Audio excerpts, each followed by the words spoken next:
오늘 저에게 주시는 하나님의 말씀은 요한복음 19장 38절에서 40절까지 말씀입니다. 아리마대 사람 요셉은 예수의 제자이나 유대인이 두려워 그것을 숨기더니 2일 후에 빌라도에게 예수의 시체를 가져가기를 구하매 빌라도가 허락하는지라. 이에 가서 예수의 시체를 가져가니라.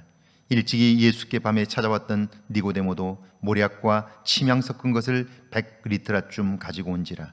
이에 예수의 시체를 가져다가 유대인의 장례법대로 그 향품과 함께 세마포로 쌌더라. 아멘. 하나님의 말씀입니다. 할렐루야. 고난주간 6째 날입니다. 십자가상에서 다 이루었다고 말씀하신 주님은 운명하셨습니다. 예수님을 죽이는 일에 성공한 제사장들과 바리새인들은 사흘 후에 살아나리라 하신 예수님의 말씀을 기억하며 무덤을 굳게 지키고자 했습니다. 무덤에 파수꾼을 세웠고요, 입구를 회칠하여 움직일 수 없게 했습니다.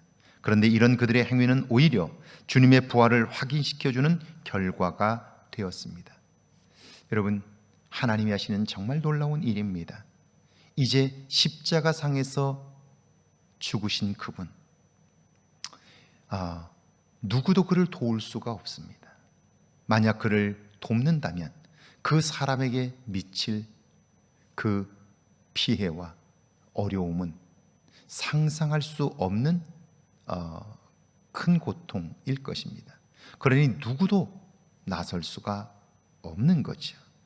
그런데 그를 만났던, 예수님을 만났던 사람 중에 장례를 준비한 사람들이 있습니다.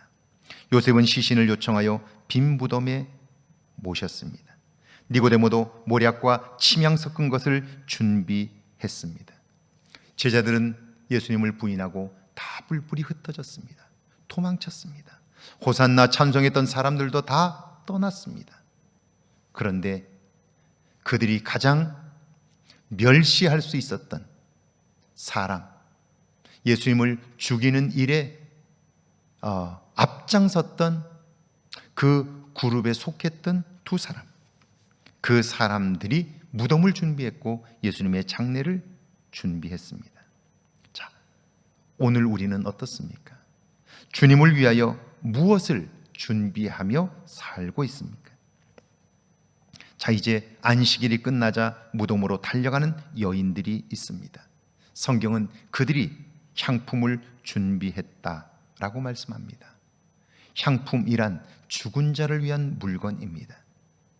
주님은 살아나셨고 살아나실 것을 미리 말씀하셨습니다.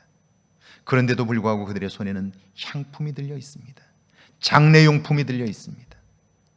주님은 부활하셨는데 그것을 어디다 쓸 수 있을까요? 말씀에서 떠나면 이런 행동들을 할 수밖에 없는 거죠. 그뿐 아니라 무덤으로 향하는 그들에게는 근심이 있었다고 말씀합니다. 무슨 근심이었을까요? 그 근심은 인간적인 근심이었죠. 주님의 말씀을 알지 못하면 근심 충만할 수밖에 없는 거죠. 오늘 나는 어떻습니까? 말씀에서 떠남으로 근심하며 살고 있지는 않습니까? 이제 주님의 몸은 무덤에 놓이셨습니다. 입구는 봉쇄되어 모든 것이 끝난 상황입니다. 여인들은 그곳밖에 보지를 못했습니다. 그런데 주님은 말씀하십니다. 사흘 후에 내가 살아나리라. 오늘 말씀을 알면 우리는 지금 무덤이 아니라 그 너머를 볼 수 있습니다. 열린 무덤을 볼 수 있게 되고 부활하신 그리스도를 만날 수 있는 거죠. 여러분은 무엇을 보며 사십니까? 오늘 내 앞에 있는 현상과 문제만을 보고 살지는 않습니까? 주님의 말씀을 따라 보는 것이 달라지며 보는 세계가 달라질 수 있기를 주의 이름으로 축원합니다. 함께 기도합니다. 남은 생에 주님께 헌신하며 살게 해달라고요. 평생 말씀을 따라 살게 해달라고요. 죽음 너머를 보며 부활의 신앙으로 살게 해달라고요. 함께 기도합니다. 주님, 이 땅을 사는 동안 주님께 헌신하며 살게 하옵소서. 말씀을 따라 보게 하시고 말씀을 따라 살게 하셔서 죽음 너머를 보며 부활의 신앙으로 사는 믿음의 사람들 되게 하옵소서.